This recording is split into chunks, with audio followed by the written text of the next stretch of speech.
નમસ્કાર, આપ જોઈ રહ્યા છો નેશન પ્લસ ન્યૂઝ. હું છું આપની સાથે વિભિક્ષા પરમાર.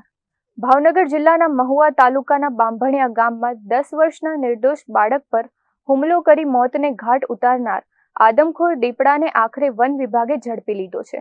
સતત 4 દિવસની ભારે જહેમત બાદ વન વિભાગે આ દીપડાને પાંજરે પૂરવામાં મોટી સફળતા મળી છે.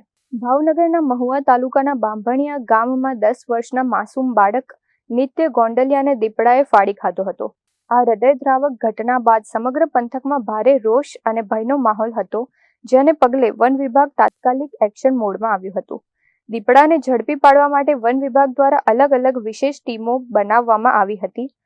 વન કર્મચારીઓએ દિવસ રાત જોયા વગર સમગ્ર વિસ્તારમાં સઘન ચેકિંગ હાથ ધર્યું હતું અને અલગ અલગ જગ્યાએ 10થી પણ વધુ ટ્રેપ કેજ એટલે કે પાંજરા ગોઠવી દીધા હતા. આ ઓપરેશનમાં વન વિભાગ દ્વારા આધુનિક ટેકનોલોજીનો ભરપૂર ઉપયોગ કરવામાં આવ્યો હતો. દીપડાની અવરજવર અને લોકેશન ટેગ કરવા માટે હાઈટેક ડ્રોન, થર્મલ કેમેરા તેમજ ટ્રેપ કેમેરાની મદદ લેવાઈ હતી. આખરે 4 દિવસની કાળી મજૂરી બાદ ઘટના સ્થળેથી અંદાજે 1.5 કિલોમીટર દૂર આવેલા રામપરા સીમ વિસ્તારમાંથી આ ખૂંખાર દીપડાને પાંજરે પૂરવામાં વન વિભાગે સફળતા મળી હતી. દીપડો પકડાતા જ સ્થાનિક ખેડૂતો અને ગ્રામજનોએ ભારે રાહતનો શ્વાસ લીધો હતો. Rajan Gohil, nation plus news, Bhavnagar.